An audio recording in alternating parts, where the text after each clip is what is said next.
Dans la foi islamique, les prophètes ne sont pas simplement des hommes avec une mission terrestre, mais des messagers envoyés par Allah, le Très-Haut, avec la noble tâche de guider l'humanité vers le chemin de la vérité, de la justice et de l'adoration exclusive du Créateur unique. Chacun d'eux a été choisi avec une sagesse infinie pour transmettre le message divin, rappelant aux générations l'importance du monothéisme et de l'obéissance aux lois établies par Allah.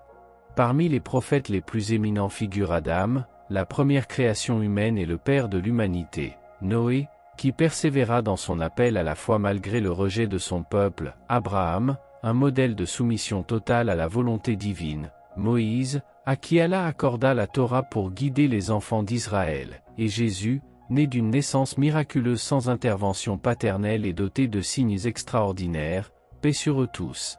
Cependant, le dernier est le sceau de la prophétie et le prophète Mohammed, paix et bénédiction sur lui, le dernier messager envoyé à toute l'humanité avec la révélation ultime, le Saint-Coran.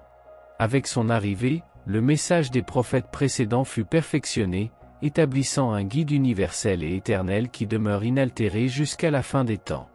Mohammed, paix et bénédiction sur lui, n'a pas seulement apporté la révélation, mais il a aussi incarné, dans son caractère, ses actions et ses enseignements, la meilleure manière de vivre selon la volonté d'Allah.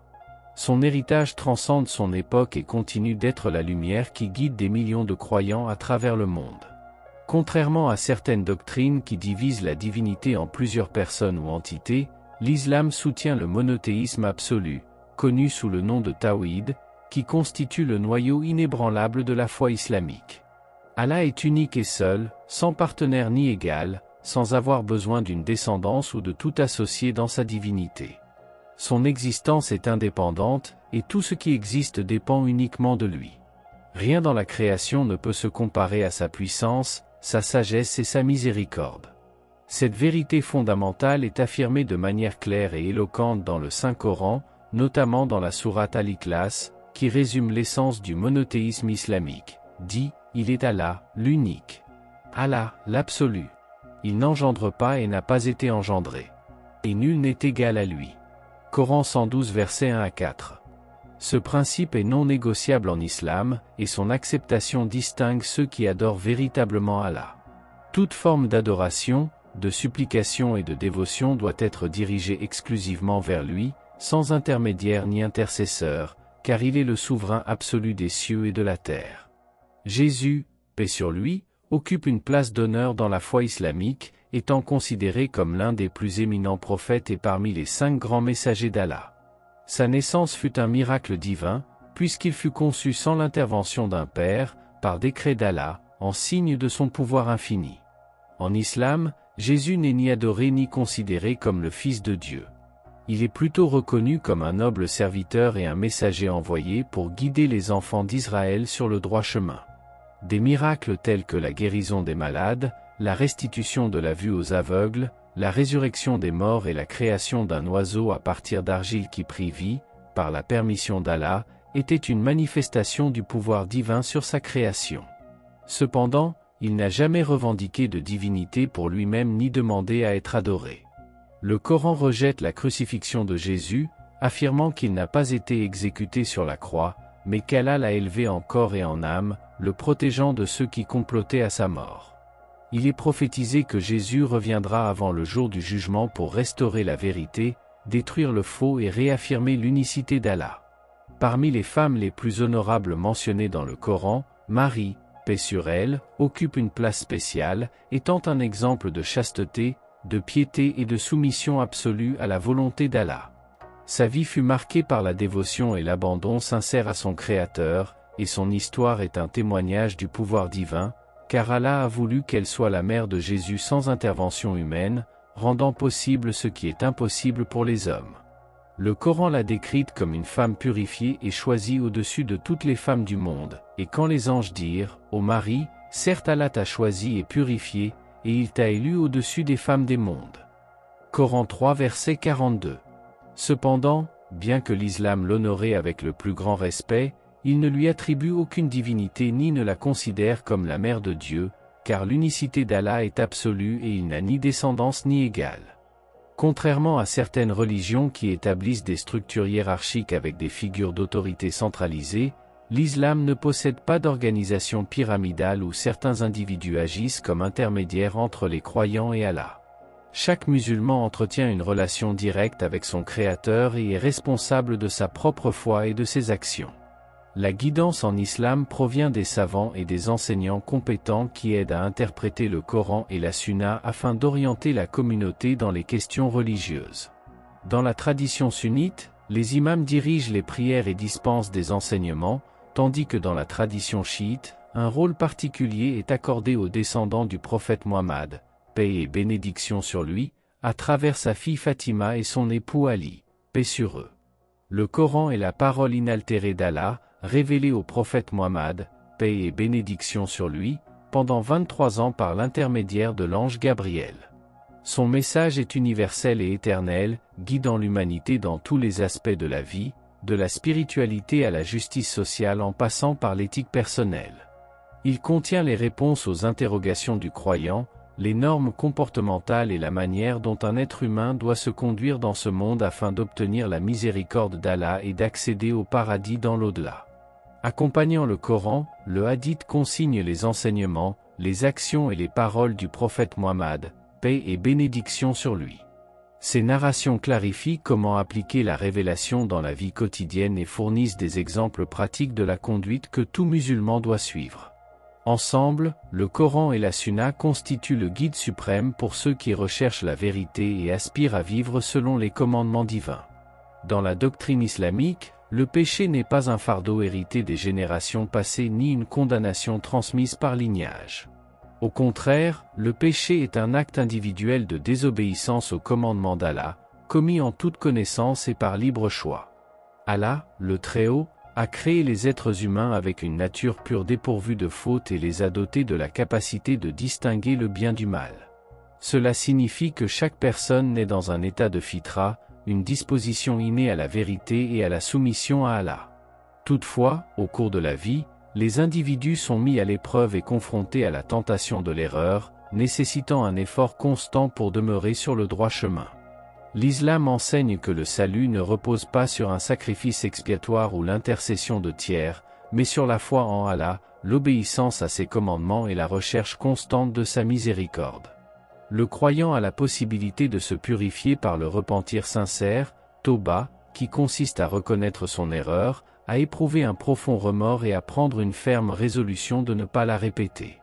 Allah est le très miséricordieux, et son pardon est toujours accessible à ceux qui le recherchent avec sincérité. De plus, la prière, le jeûne et les bonnes actions servent de moyens d'expiation et d'élévation spirituelle, permettant aux croyants de se rapprocher de son Seigneur. Le jour du jugement est une vérité en islam, un moment prédestiné dont l'heure exacte est connue uniquement d'Allah, l'Omniscient. Ce jour-là, toutes les âmes seront ressuscitées de leur tombe et convoquées devant leur Créateur pour rendre compte de leurs actes. Ce sera un jour de grande frayeur et d'anticipation, où la terre révélera ses secrets et où chaque action de chaque individu sera exposée sans omission ni injustice. Le Coran décrit cet événement avec des images saisissantes. Le soleil s'obscurcira, les mers déborderont et les montagnes seront réduites en poussière. Chaque être humain recevra le registre de ses œuvres, qui témoignera avec une précision absolue de chaque parole prononcée, de chaque action accomplie et de chaque intention cachée du cœur. Il n'y aura ni intermédiaire ni excuse, car la justice d'Allah est parfaite et infaillible. Ceux qui ont suivi le chemin de la foi et de la droiture seront accueillis dans les jardins du paradis, où ils trouveront la paix éternelle et la satisfaction de leur Seigneur. À l'inverse, ceux qui auront rejeté la vérité et persévéré dans l'injustice subiront les conséquences de leurs actes en enfer, un lieu de tourment destiné à ceux qui se sont écartés de la miséricorde divine. Cependant, la miséricorde d'Allah est immense et précède son châtiment. De nombreux hadiths rapportent des occasions où Allah pardonne à ses serviteurs, même pour les péchés les plus graves, tant qu'ils se repentent sincèrement. Le jour du jugement, sa miséricorde enveloppera les croyants qui, malgré leurs fautes, ont conservé leur foi et leur espoir en son pardon. L'existence après la mort est une croyance fondamentale en islam, car la vie terrestre n'est qu'une transition vers l'éternité. Le Coran et la Sunna décrivent avec une grande précision les destinées qui attendent les âmes dans l'au-delà, soulignant l'immense différence entre la récompense des justes et le châtiment des transgresseurs. Le paradis, Jannah, est un lieu de bonheur inimaginable, où les croyants seront accueillis dans la paix et la joie. Ces jardins sont ornés de rivières de miel, de lait et d'eau pure, ces palais sont faits de perles et de saphirs, et la sérénité règne en tout lieu. Là, les serviteurs d'Allah connaîtront une existence exempte de douleur, de tristesse et d'inquiétude, jouissant de la proximité de leur Créateur et de la compagnie des prophètes et des pieux. Leur félicité n'aura pas de fin, et leur récompense surpassera tout ce que l'esprit humain peut concevoir. En revanche, l'enfer, Jahannam, est un lieu de punition pour ceux qui ont rejeté la vérité et commis des injustices. Ses flammes brûlantes et sa souffrance éternelle sont réservées à ceux qui ont ignoré les avertissements et désobéi délibérément à leur Seigneur. Cependant, l'islam souligne que la miséricorde d'Allah est suprême, et que beaucoup de ceux qui ont fauté mais ont conservé la foi pourront être pardonnés et, après purification, entrer au paradis. L'islam enseigne que tout ce qui existe dans l'univers se produit par la volonté et le décret d'Allah, Qadar, dont la science englobe le passé, le présent et l'avenir. Cependant, cela ne signifie pas que les êtres humains sont de simples marionnettes dépourvues de libre arbitre. Au contraire, Allah a doté chaque individu de la faculté de faire des choix et de distinguer le bien du mal. Bien qu'Allah sache à l'avance ce que chaque personne fera, il n'impose pas leurs actions, mais leur accorde la liberté de choisir leur chemin. La responsabilité de chaque décision incombe à l'individu, qui sera jugé avec justice en fonction de ses choix. Cet équilibre entre la volonté divine et l'agence humaine reflète la perfection du système établi par Allah. L'islam possède plusieurs lieux de grande importance spirituelle. La Mecque est la ville la plus sacrée. Elle abrite la Kaaba, la première maison de culte dédiée à Allah, et est le point focal du pèlerinage annuel, Hajj. Des millions de musulmans du monde entier dirigent leurs prières vers la Kaaba, symbolisant l'unité de la Oumma. Médine, la deuxième ville la plus sacrée, fut la demeure du prophète Muhammad, paix et bénédiction sur lui, durant les dernières années de sa vie. Cette ville abrite son tombeau, situé dans la mosquée du prophète, Al-Masjid an-Nabawi, un lieu de profond respect et de vénération pour les musulmans. Jérusalem occupe également une place spéciale dans l'histoire islamique. C'est la ville où eut lieu Al-Isra wal-Miraj, le voyage nocturne et l'ascension du prophète Muhammad, paix et bénédiction sur lui, un événement qui réaffirme la continuité du message divin et le lien entre tous les messagers d'Allah. L'islam établit un cadre structuré de culte qui renforce la connexion entre le croyant et son créateur. La prière, Salah, accomplie 5 fois par jour, rappelle constamment la présence d'Allah et aide à maintenir une discipline spirituelle. Le jeûne du Ramadan purifie l'âme, développe la patience et renforce la conscience d'Allah. L'aumône obligatoire, Zakat, favorise la justice sociale et la solidarité, garantissant que les plus démunis soient pris en charge. Le pèlerinage à la Mecque, Hajj, est un acte de dévotion suprême où des musulmans de toute nationalité se rassemblent dans l'égalité devant leur Seigneur. Ces actes sont des occasions de renforcement des liens familiaux, de prière et de générosité, rappelant l'essence de l'islam et les récompenses réservées à ceux qui suivent le chemin de la droiture. Les fêtes islamiques revêtent une signification spirituelle profonde. L'Aïd al-Fitr, marquant la fin du Ramadan, est un moment de gratitude, de charité et de célébration. L'Aïd al-Adha, en l'honneur du sacrifice du prophète Ibrahim, paix sur lui, souligne l'importance de la foi et de l'obéissance à Allah. Ces jours sont des occasions de renforcement des liens familiaux, de prière et de générosité, rappelant l'essence de l'islam et les récompenses réservées à ceux qui suivent le chemin de la droiture. Le calendrier islamique, également connu sous le nom de calendrier hégirien, ne se contente pas de régir le calcul du temps dans la vie d'un musulman. Il marque également des événements spirituellement significatifs et des commémorations importantes de l'histoire islamique. L'un de ces moments est le Nouvel An islamique, qui commence avec Muharram, le premier mois du calendrier lunaire. Ce mois sacré porte une forte symbolique religieuse, car il commémore des événements marquants ayant laissé une empreinte indélébile dans l'histoire de la Oumma. L'un des événements les plus importants de Muharram est le jour d'Ashura, qui revêt une signification particulière tant pour les sunnites que pour les chiites. Pour les sunnites, Ashura est un jour où l'on se remémore comment Allah sauva le prophète Moïse, paix sur lui, et son peuple du Pharaon, établissant un jeûne volontaire en signe de gratitude pour la miséricorde d'Allah. Dans la tradition chiite, cependant, Ashura a une signification encore plus profonde, car il marque le jour où l'imam Hussein, le petit-fils du prophète Muhammad, paix et bénédiction sur lui, fut martyrisé lors de la bataille de Karbala en l'an 680 de l'ère chrétienne. Son sacrifice est considéré comme un symbole de résistance contre l'oppression, faisant de ce jour un moment de deuil, de réflexion et de leçon sur la persévérance et la foi en Allah. Dans de nombreuses religions, les pèlerinages occupent une place centrale dans les pratiques spirituelles, représentant une quête de purification, de proximité avec le sacré et de renouveau de la foi.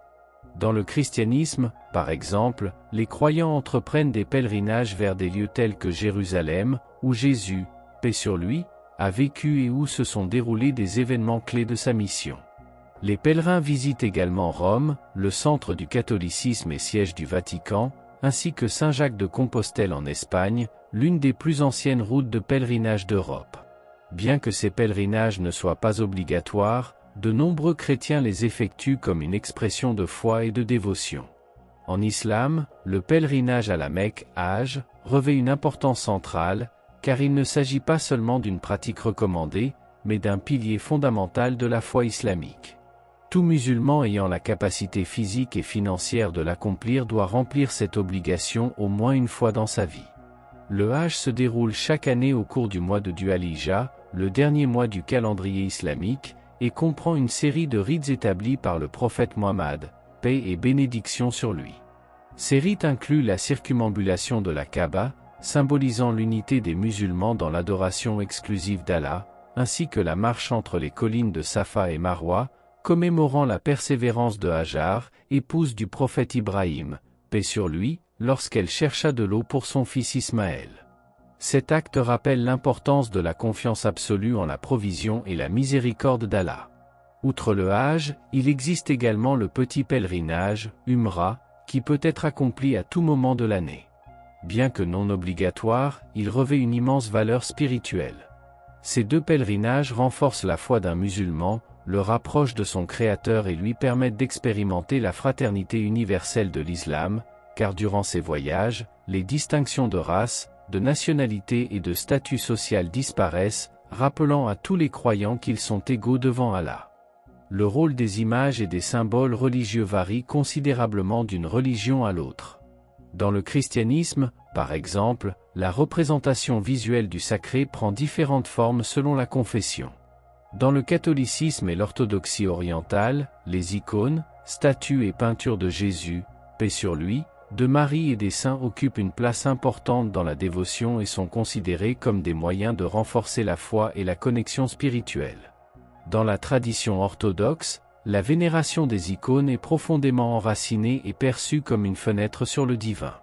À l'inverse, de nombreuses confessions protestantes, notamment celles issues de la Réforme, rejettent l'usage des images religieuses et privilégient une forme de culte plus austère, centrée uniquement sur la parole écrite et la prédication. En islam, la représentation visuelle d'Allah et du prophète Muhammad, paix et bénédiction sur lui, est strictement interdite, car le monothéisme islamique, Tawhid, rejette toute forme d'idolâtrie ou d'anthropomorphisme du divin. La foi islamique met l'accent sur le fait qu'Allah n'a aucune ressemblance avec sa création et ne doit être représenté sous aucune forme, car cela pourrait conduire les croyants vers l'idolâtrie. À la place, l'art islamique a développé une riche tradition esthétique basée sur la calligraphie arabe, les motifs géométriques et les designs ornementaux, reflétant la majesté d'Allah sans avoir besoin de représenter des figures humaines ou divines.